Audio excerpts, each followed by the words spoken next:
Hold on tight, 'cause you know tomorrow may not bring that same thing that you said last night. Woo! Every time I find a little peace of mind, I hold on tight, 'cause tomorrow may not bring the very same thing. No, no, no, shit, none of the right there. You that can all just for me. I'm so glad that you that can all just for me. I'm so glad that you that can all for a sinner like me.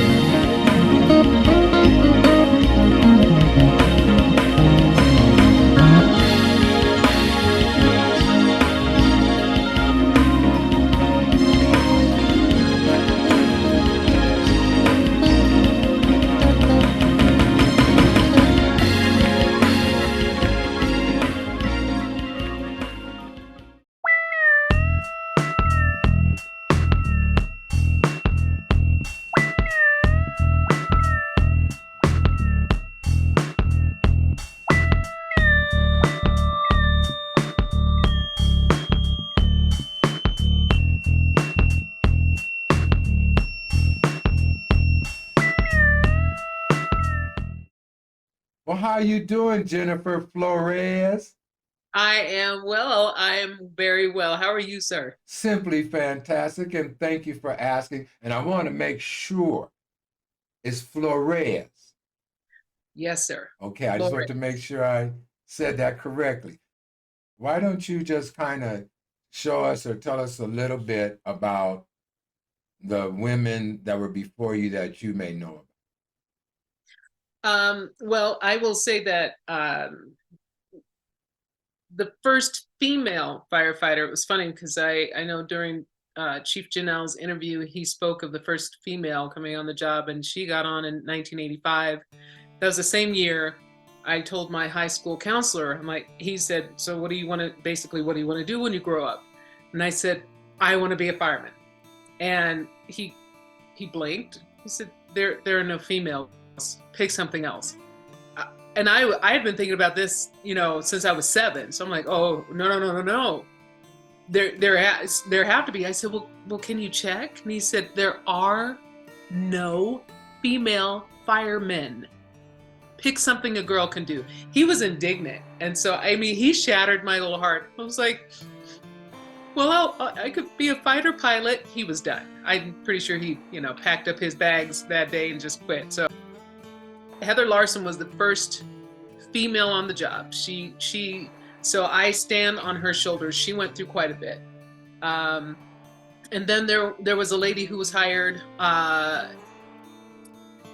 I will say she was hired in maybe 95 or 96.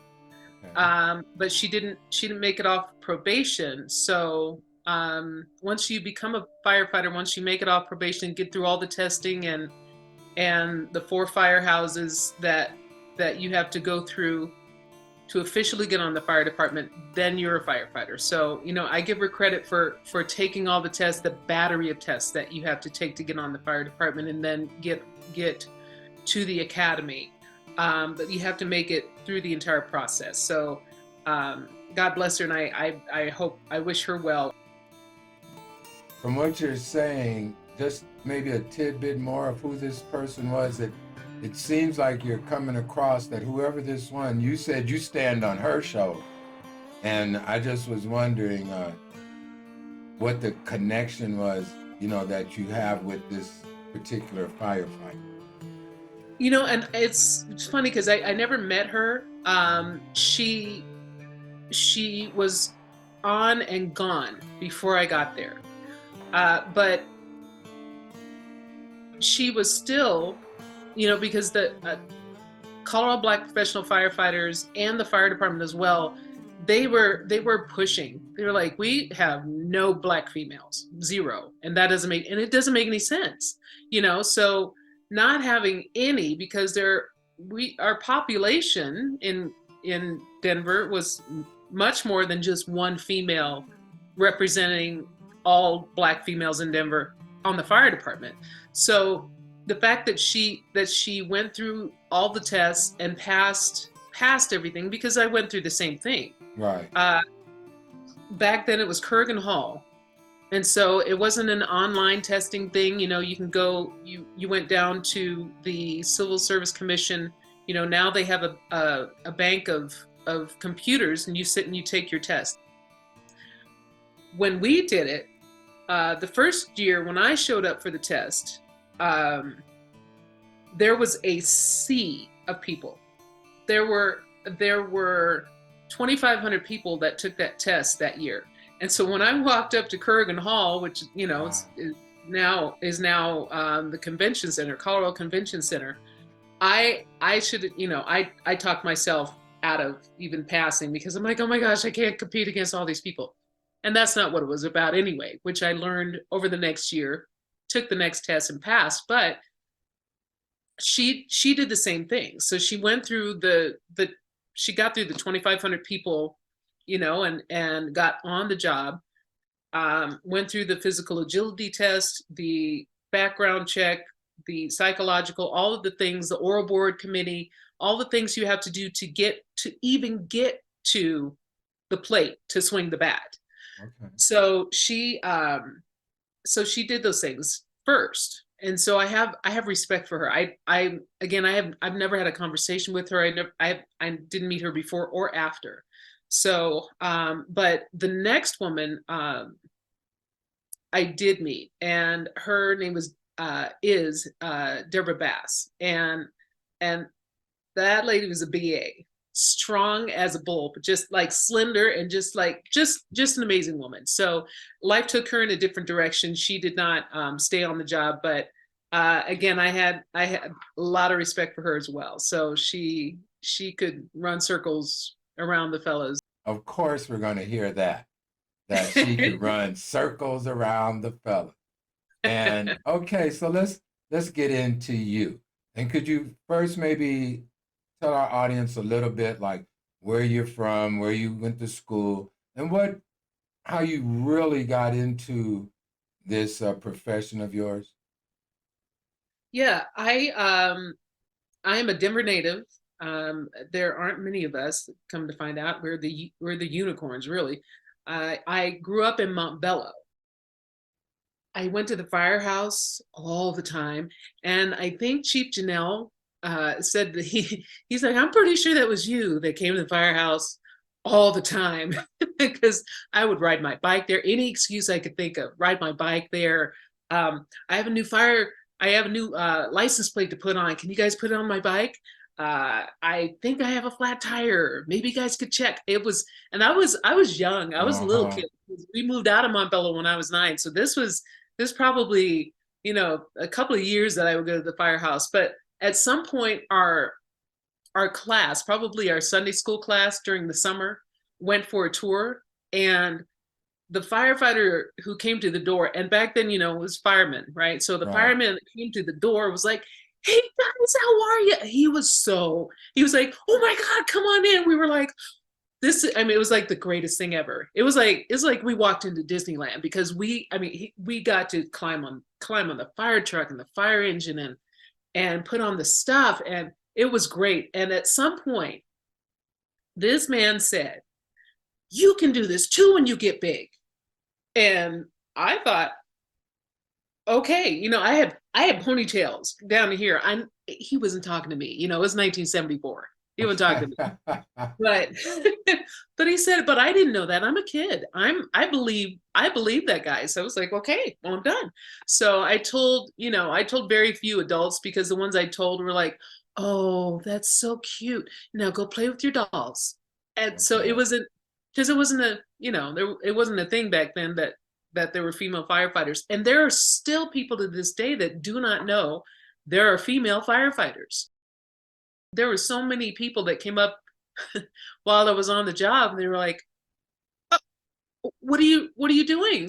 Or they'll ask, "So what do you do for the fire department?" "I run into the burning building right there. That's what I do." I understand that it is not a normal thing. It's like if you think of a fire and the house burning, and could be a guy like me laying in there. What you gonna do? I mean, even in my own mind, what are you gonna do with a man laying there that needs help or something? There's extensive training, and you have to be able to do the job. I am going to piggyback on a lot of what Chief Janelle said when they used to have the height requirement, and they used to have those things, but we still take the same test, the same physical agility test, and working out. I mean, I loved working out, and I was a big on leg day, so having upper body and lower body strength, but being able to pick up 160-pound dummy during training and being able to drag that dummy across, at least I think it was 250 feet at the time. Wow. But here's the thing though, because you hopefully don't you never go into the building by yourself, so having a team of people to be able to get that person out, that's what it's for. At least 2 in, 2 out. My dad was like, no, you can't do that. Like, Dad, he said, it's too dangerous. I said, but the training we get, they teach us how to get out of situations. So, it's not just getting into the building, it's also getting out. And very importantly, getting out, not just, the person we're in there to help rescue or, assist, but also to get ourselves out and our fellow firefighters. So the training that we receive is amazing, and I think Denver is one of the top, of course. Okay. You talking to Mr. Janelle there? I guess the boats are and in Colorado. You all are just, yeah, okay. I don't want to. We have phenomenal training, and our facility is great. So we're taught how to extricate ourselves from a building or breach a wall or things that will assist you, and the mental state that you have to be in when you go in. You almost have to slow everything down. So while you're acting quickly, you still have to concentrate. You still have to be able to make that decision. Okay, I did I go left or right coming in here? So they teach you all of that, and it's really, and then you, like you said, if you're in there, what am I going to do? I'm going to get you out. So whether I have to, hey, so let's go. So there's no follow the sound of my voice. I'm where there's no fire. We don't do that. we get in there and we get you out. So you have actually been in buildings that were on fire. Oh yes. And if our audience don't know by now, if I'm saying this correctly, you are the first Black retiree female retiree of the Denver Department. Did I label that right, or would you like to say that again? You are the what? I am the first Black female to retire from the Denver Fire Department. 25 years. Yes. Is that a first and only? It unfortunately first and only. Yes, first and only Black female. Currently, there's a young lady who just got off probation, so she has a little over a year on, and she's great. She's about the same age I was when I came on. I was 30 when I got on, and she's 32. She's awesome, very athletic. She's about 6 inches taller than I am, so but she's just and same attitudes, like, oh my God, I'm just so excited to be here. So the attitude on the job is a very big thing. Just being excited to go to work every day. Firehouse, you cook every day, you do all of those things. But as far as being the only retiree, it's kind of sad. This is an opportunity that I know that many young ladies don't know about. It's just because it's non-traditional. Because the majority of crews there's a 4-person crew. The majority of the 4-person crews that you see are all males, whether there are minorities in there or not, people of color on that crew or not. Our crews out in Montbello when I was on, we had Black, white, Hispanic, female, so it was awesome. We had a phenomenal firehouse crew, and the mix was amazing. Now, what I understood is that firefighters have to stay like on the job 2 days on or 2 days off. You all have to eat together. You have to, I don't know, I mean, not like, but you gotta have, yeah. How do a woman fit in an environment that's designed for all men?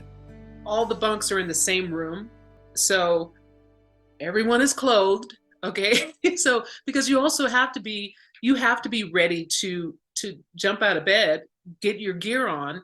So we have t-shirts and shorts. The fire department issued Denver Fire Department on the back and the badge on the front, and then shorts to work out in. So you are always ready to leave a firehouse. So you jump in your gear and you leave at 2 a.m. So they call them dorm rooms, but at Station 27, everyone had their individual room. There was a bathroom designated for female. But in some of the firehouses, like Station 3 is pretty old. They, you have to, fellas, stay out, taking a shower. But any new fire station is completely set up for a female to come in, and she'll have her own facility. So they're very accommodating now. Well, you brought up some other points too that we kind of hopped over. When you said there's a certain height, did you, as a female, did you meet the height? They got rid of all of that. I'm Okay. 5'6". We have guys on the job that are shorter than I am. So there's not a height requirement really, and there's not an age requirement. So if you can do the job, then you're invited to come out and try for the Denver Fire Department. We have a couple of gentlemen that came on when they were in their 40s. It is truly a performance-driven job. So if you are physically able and well able to perform the job, then come on out. It sounds like you're a recruiter for the department, or more so, it sounds like you really want to let young females know that there's opportunity right here. There's a way in for you right here to have a career, be self-sufficient, and all of that. It's way better now than it was when I was on, when I got on, as far as just the pay in general, because we get paid very well on the fire department, and I mean, and same with police. You're putting your life on the line. I have zero desire to carry a gun, because if I have a gun and you have a gun, I'm going home today. So so that was not my calling specifically. Okay. But running into the burning building with a team of people, it's amazing. And then you also, you go on medical calls and other things, but there are so many opportunities. And then also there are different teams that, and I'll call them that, there are different divisions that you can be a part of. There's arson division.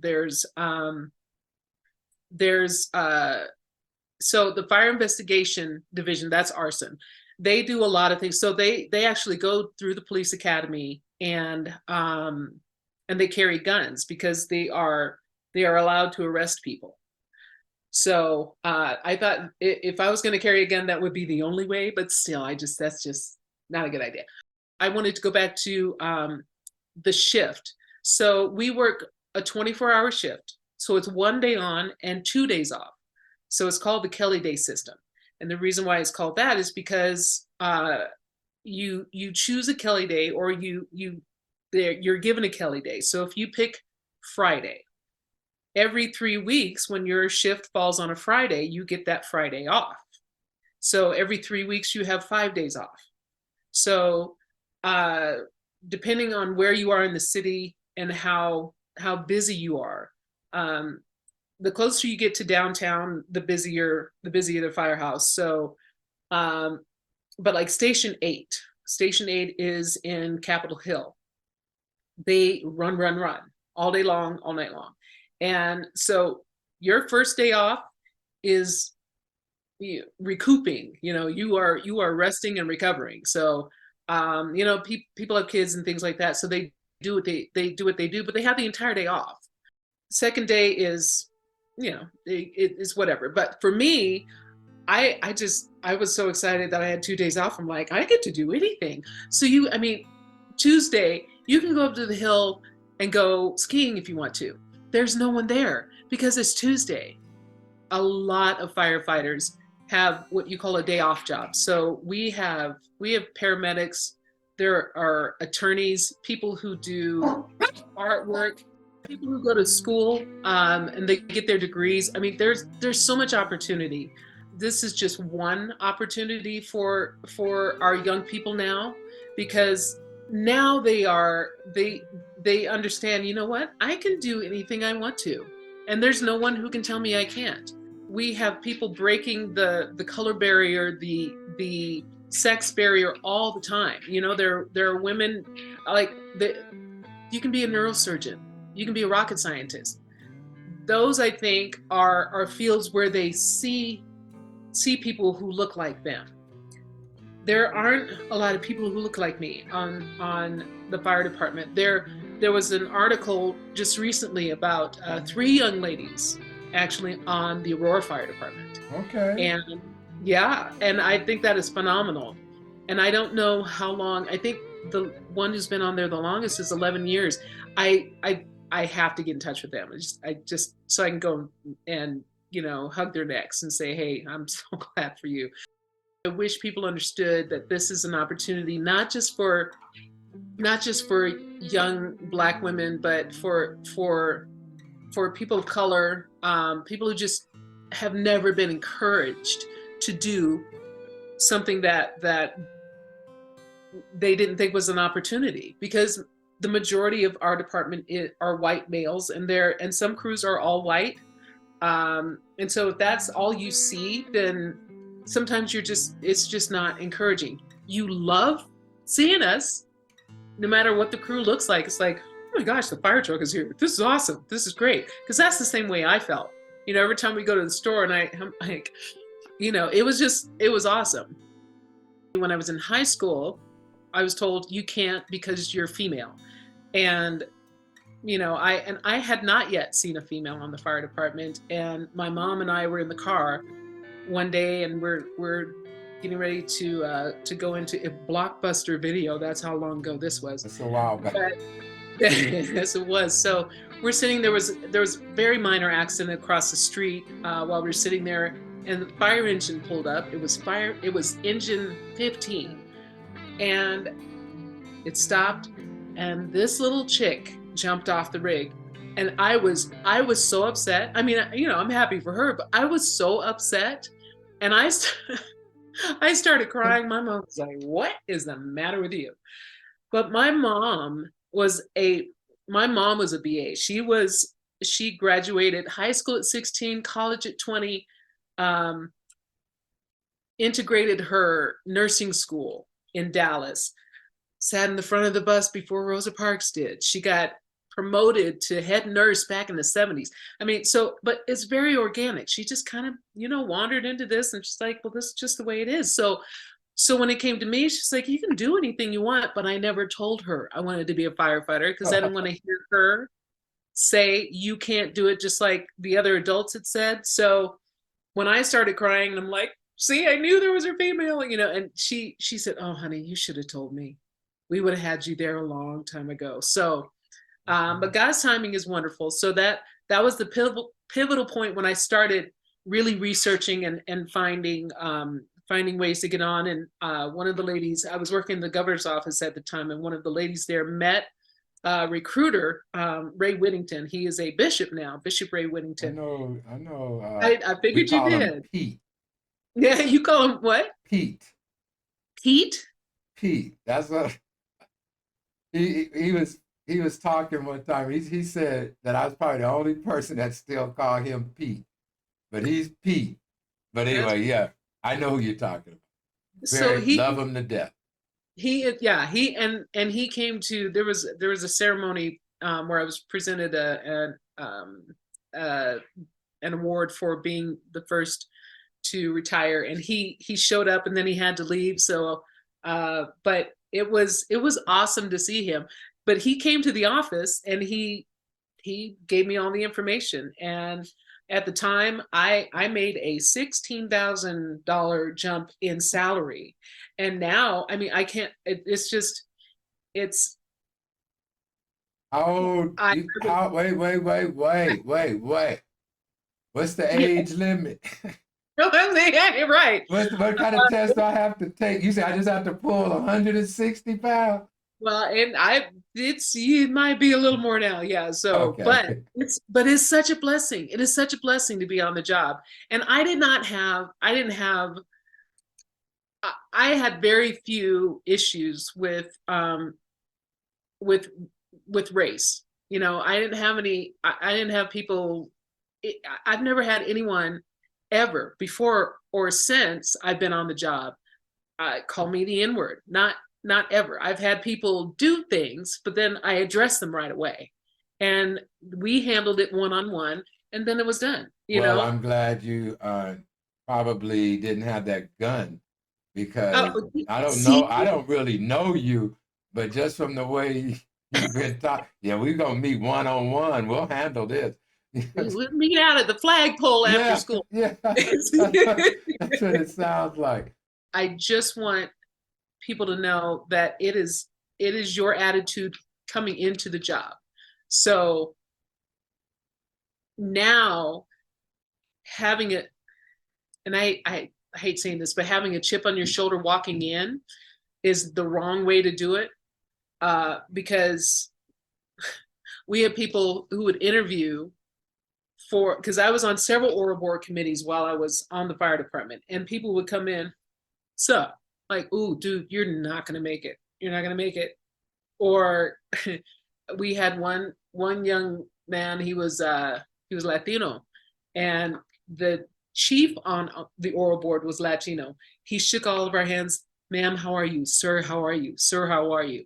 And then he went to the chief as he was shaking his hand. I'm like, so afterwards, he's like, did you see that guy? He bottled me. I'm like, oh boy. Oh, yeah, don't do that. Don't do that. So there's a time and place for everything. But it's such a good opportunity. And I'm so excited that there's a young lady on there now, and she's amazing. So she, and it was cute because after the ceremony, she helped my mom to the car. I'm like, oh, you're so cute. That's so awesome. I don't want to mention the dollars, but it's $75,000 after you've gotten to first grade, and that takes you about 3 years. And then you go up from there, depending on if you go up in rank, but you always get longevity. But when you go up in rank, you earn a certain amount. So there are people with degrees, master's degrees, who are not making that kind of money. And I just want our young people to know, especially like single parents, they have to know this is an opportunity. And there's a network of parents, because you work a 24-hour shift. If you're a single mom, then connect with another single mom, or connect with one of the spouses. We have a better halves group. So the wives, they're mostly wives, but they can connect with them and watch their kids instead of, or whatever it is. But it's just so amazing. Some young lady is going to see this and get excited. I got excited just listening, and it's an honor to me to be talking to you. I mean, really, you it's a milestone, just like Roderick. Those are milestones right here in our lifetime. And when you understand about the Denver Fire Department, when you really understand how hard it probably was for Janelle to get through, for you to get through, and then hold it with respect and dignity. I think I take my hat off to you, and thank you for your service. Thank you so much. We didn't need to touch on this, but I just conquered cancer. Um, had a surgery January 31st. But well, okay, I retired in September, got my diagnosis in October, and then radiation and chemo that got rid of almost all of it, including what was in the lymph nodes, which the radiologist was like, what? So he was shocked. But the Lord had already told me my healing was going to overtake my treatment. So he did exactly what he said he was going to do. I had a little bit of cancer still left. So they did a full hysterectomy to get rid of it. But by the time they sent, what they removed to the pathologist, he said, there's no cancer here. Like, that's because God said he was going to take care of it. And he did. So there. You know what? So, I'm going to tell you this right now. I know you didn't have to bring that up, but it's brought up. Yes. And that is a testimony in itself. It is. It really is. And I like the way that you are saying how the Lord healed you. I know doctors and medicines, they all work together, but yes, God has the finishing hand in all of it. He does. I am really glad that I met you. And I pray that you have a beautiful life here. I pray that none of those other things come against you. I'm praying for you and your family. I receive that. I receive it. Well, Jennifer Florez, I am really glad that you answered the call. I'm glad that you took that time with us. I congratulate you again on the first and only Black female retiree of the Denver Fire Department. I also did hear about what was going on over there at St. Stephen's, and I was out of town during that time. But it sounds like this is an opportunity for our people. You just happen to be a female, you're a pioneer, you done broke through, and I thank you. Thank you very much. I appreciate your time today as well. And I do want to let everyone know that the Denver Fire Department is hiring. Just want you to know that. So if you have anyone who wants more information, then just get them in touch with me, and I will send them in the right direction. Thank you so much. Thank you. Well, another episode of Where Were You? And we would like to thank our guests for this evening. Also want to thank New Me. New Me helps sponsor Where Were You? So go on and check it out. New Me /Arkway. Also, go on and hit that like. Go on and hit subscribe. Go on and hit that share. Go on and leave a comment. And if you find anyone that has a story, let me know. And hey, you bless someone today.